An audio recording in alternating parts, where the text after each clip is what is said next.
Hey everybody, it's Hylian Alchemist, and welcome back to Let's Play Pokemon Red. In the last episode, we made it to Vermilion City, and we did... I guess, just about a few trainers into SSN. Oh yes, and we got a bicycle as well. Forgot to add that. And in this episode, we are going to finish off the SSN. And, you know, I really wish that Game Freak wouldn't be so trollish as to just so kindly just put that room in that large empty space between this door and that door over there. Just like they actually would in Fire and Leaf Green, but yet they still left it out in just a little empty space right there. That's, I still think to this day is the most trollish thing that Game Freak has ever done, and especially considering that in the remakes, there is a door there, and that is where you can heal your Pokemon. Why? Why would you do this to us, Game Freak? Just why? Anyway, so here's a kitchen. I'm not right in your way, you're just right near the table preparing some stuff here. An oddball in the trash. It couldn't have been Voltorb now, wouldn't it? Would it? So busy you're getting dizzy. Huh, nice. You are the chef. Main course is prime beefsteak. Mmm, nice. Actually, just had beefsteak for supper. Just so you know. Alas, poor chef right there. He needs to peel onions. Which is a common thing. Snorlax, all it does is eat and sleep. And yeah, that's the thing about Snorlax, just, you know, a very lazy Pokemon that does nothing but eat and sleep, as he just said. And nothing else but trash. I mean, because, you know, that's what we do in RPGs, just... Not only do we break into people's houses or people's rooms, like that gentleman in that one room, but we actually get to look in other people's trash cans. Because that is the way RPGs go. And as soon as we step out here, that is supposed to be, well, I guess we can't see right now, but that is supposed to be the deck. No, we are not seasick, but are you? And yeah, a lot of the trainers here are, for some reason, just tough. Because look at what they've been doing to my Pokemon here. Just having to heal them a lot. Just having to waste those potions. And making those trips to the Pokemon Center as well. You see, that's one thing. If I was playing Fire and Leaf Green, I would have gone to that one room where I can heal my Pokemon. But because Game Freak was so kind enough to not even put a door in that empty space, that actually makes me have to go back to the Pokemon Center. Now Fader grew to level 22, and is trying to learn Poison Powder, which I am actually going to get rid of Growl in place of Poison Powder as well. It is one of those Spore moves, which, of course, as the name implies, poisons the opponent. And yeah, it's one of those three, well, I guess you could say 4 of them if you're counting the move Spore. It's one of those other three, one of those 3 moves, such as, Sleep Powder and Stun Spore. Which kind of has some low accuracy, but if it hits, then, well, then that's, it just inflicts those, stats conditions. Like, you know, Stun Spore inflicts paralysis, Sleep Powder inflicts, well, sleep, as you already know. And yeah, it was a deck, well, I mean, you could probably just acknowledge how this shit would be instead of just having to stare at those black blocks. And just water. And yeah, that was Snorlax. Snorlax, it is very slow, mainly because of its weight, but it is its attack stat is ridiculously high. Well, not the highest, I should say, but it has a high attack stat, and its HP stat as well. So I might recommend that Pokemon, unless you're not really a fan of slower Pokemon.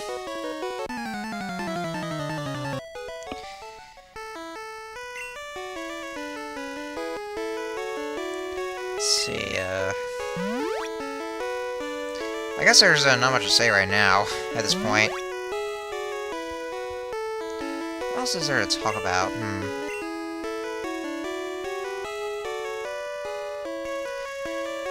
Well, I actually kind of wanted to see what this item ball is. Well, okay, it's a Max Ether. That heals your PP. Which I think I'll probably just keep. Just in case, if I actually really need it. Even though I will be going to Pokemon Centers a lot. Ah yes, good to know. Pokemon can cut down small bushes. And speaking of cut, that's actually where we need to go.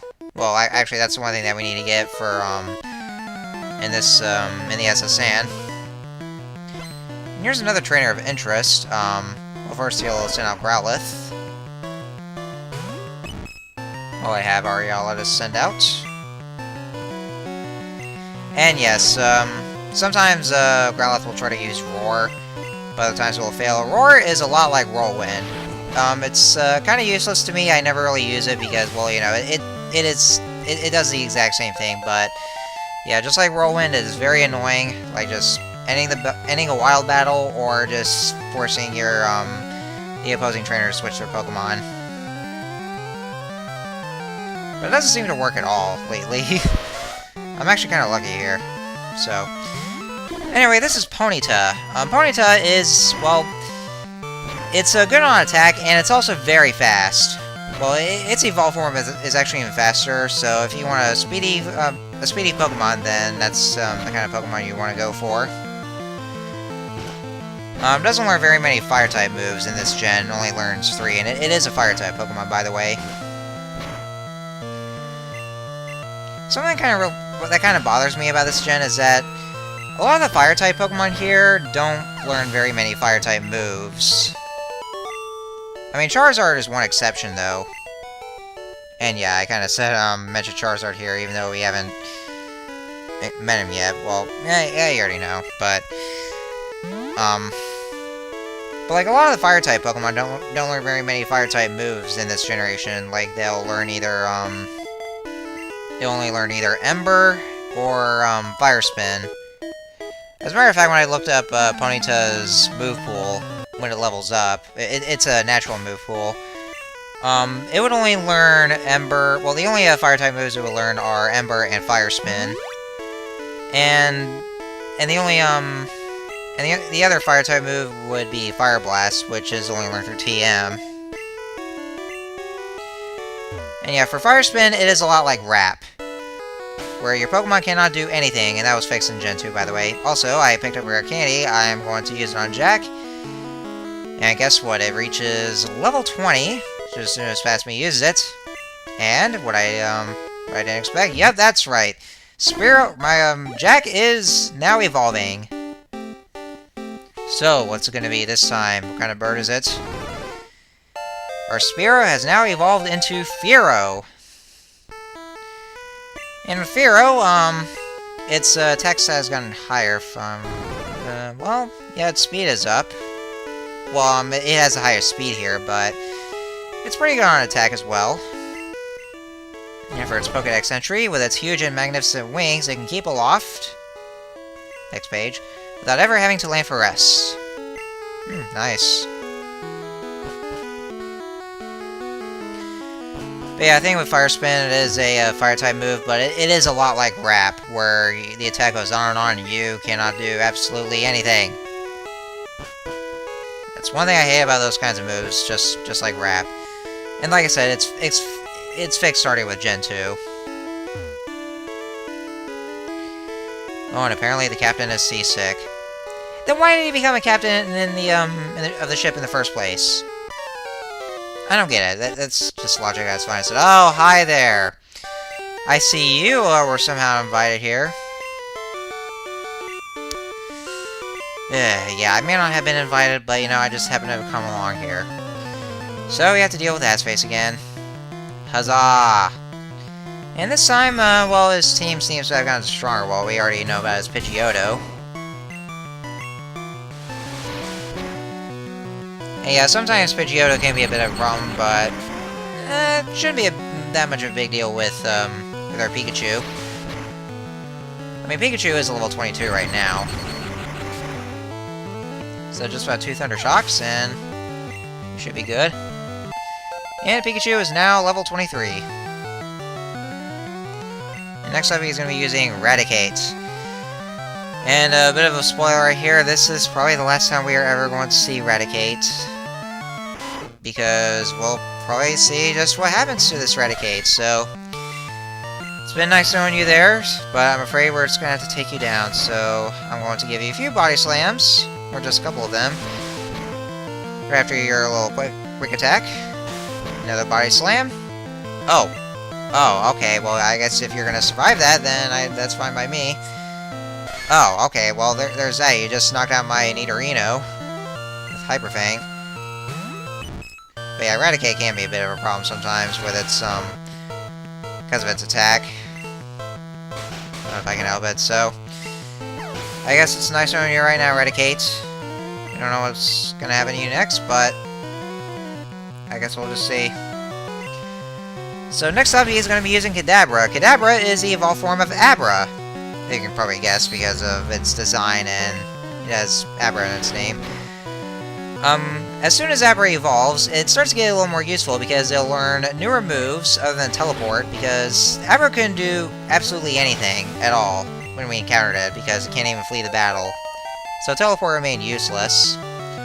But now with Kadabra, it is a bit more of a threat this time around because of its newer moves, and it would probably learn Confusion. And yes, if you want a broken Psychic type, well, I would recommend Abra, even though it can be very annoying to catch because it always uses Teleport, so it is luck-based, but Kadabra is pretty broken, as all the other Psychic types are. It has very low defense, so it doesn't do very well against physical attacks, but it is very broken. It has, like, a high special stat. So if you really want to break the game, then I suggest you go for Kadabra, and especially its evolved form. But I'm getting ahead of myself, and here's our first encounter with Charmeleon, so I guess you decided to finally evolve your Charmander this time. And yeah, like with all the other Kanto starters, Charmander does evolve at level 16, and, I guess that's all I can say about Charmeleon right now. Yeah, I remember back in the anime when, like, Ash's Charmeleon was an ass. Like, just right after evolving for Charmander, it was, ugh. It didn't get much better when it evolved to Charizard, which, well, it did get better around the, in the Orange Islands, but, yeah, it used to disobey Ash a lot, so. Anyway, here's a captain. He's seasick. I don't know how he decided to be a captain in the first place, but, and yes, just an 11-year-old kid giving him a back rub automatically cures seasickness. I don't know why he decided not to do that for the other passengers, but... I guess apparently Red has magical hands, because just by using those on the captain's back and just by rubbing his back, it just cured his seasickness. That's... Why doesn't it work in real life? Just why? I mean, not that I ever get seasick, since I've been on a cruise ship before. But seriously, I wish that would work in real life, just having somebody give me a back rub and then my seasickness is cured. But you know, once again, video game logic. So he just gave us HM01, which contains Cut, and that is our very first HM that we received. And yes, once you leave the SSN after healing the captain somehow, the SSN will now depart. And yes, it is one of those it's one of those things where, like, after you do something, then, you can't ever visit that place ever again.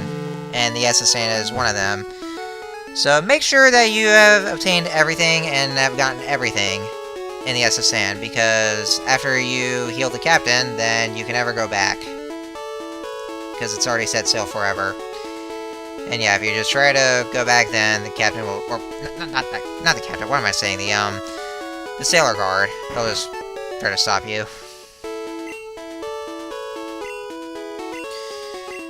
So, I guess, so that was it for the SSN. So, anyway, back to the HMs. So that was our very first HM that we received, and yeah, 3 cities in, well, actually just around the 3rd gym, all that in, and we just now received our first HM. So the thing with HMs here is that, like, you know, unlike TMs, HMs will never break. You can use them as many times as they want, or as you want, actually. Kinda had a bit of a brain fart there. Unfortunately, though, you cannot ever forget those HMs. Except in later generations where we had the move deleter, and you can actually, and that would be the only ways for you to forget HMs, but in this generation, there's no way whatsoever they can ever forget HMs, so you can't really replace that HM move, you're stuck with that one. And that is probably one of the reasons why that HMs suck. Because the HM that we just received is Cut. Cut is pretty low in attack. It very much is, and like, a lot of the grass-type Pokemon can use Cut, and since we have the Cascade badge, that allows us to use that move outside of battle. Because with those trees that we saw, those trees can actually be used to cut down with the Pokemon move Cut. So yes, apparently chainsaws and clippers do not exist in the Pokemon world. The only way to get rid of those trees is have your Pokemon use that move Cut. And yeah, we just defeated a Gambler, by the way. Gamblers will specialize in, well, they specialize in Pokemon that, with the moves that are kind of luck-based. Fire and Leaf Green, they're called Gamers instead. Just to avoid gambling references, even though there still is a casino in those remakes, but more on that later. We haven't got to that yet. So I just now taught Fado how to use Cut. So yeah, in battle it does have low attack stat, but outside of battle you can just cut down those trees with that. But yeah, that's the thing about HM moves, is that, like, you know, you'd have to waste a space for one of those moves, like, you know, it's kind of a waste of space for those moves, if you want to go for a good move set. And that's why a lot of people tend to use HM slaves, like, you know, just having to, use a Pokemon out of the PC box, not necessarily use it for the team, but just use that Pokemon just for, using HMs. They're called HM slaves. Thing is, though, I never really use them because I really don't want to have to just, go back to the Pokemon Center and just having to switch out my, one Pokemon from my party. But yeah, that's the thing about HMs. They really suck so much. Not all HMs are bad, though. There are some HMs that I actually kind of like, that we'll get to later on, but some of the HMs, they're kind of a waste of space there, and they're just unnecessary. And also, and since we have the Bowler Badge, we're also able to use Flash. And apparently, flashlights do not exist in this generation, well, in the Pokemon world either. So we still have to use a Pokemon to use Flash to light up dark caves, that we'll see later on. So we're kind of stuck with those, and that's one reason why HMs are very much hated by a lot of people in the fandom. And aren't we all just so happy that come Gen 7, HMs no longer exist now, because instead we have Poke Rides. So that way there, we no longer have to just waste a space for any of those useless HM moves, because now we have Poke Rides. So that way there, we can just come up with a good moveset. And that's why I have a pretty good team with good movesets in them. I mean, you should see them, but, you know, I'm still playing Gen 1 here, but you get what I'm saying about the HMs, about why HMs could be one of the worst things ever. Ugh. And how you just can't ever get rid of them unless in later generations of the move deleter. But, you know, I mean, just why can't we use chainsaws or clippers or flashlights? Why do you want us to use our Pokemon and just have them to waste the move space? Why? Why'd you do this to us? But anyhow, enough of my ranting here. I kind of gone a little far enough. So next time on Let's Play Pokemon Red, we are going to, well, I guess finish up Route 11, and then we are going to take on the Vermilion City Gym Leader. So until next time, guys, see you guys in the next episode, and I'll, there's something else about HMs I haven't gotten to explain, but I'll do that in the next episode. So anyway, see ya.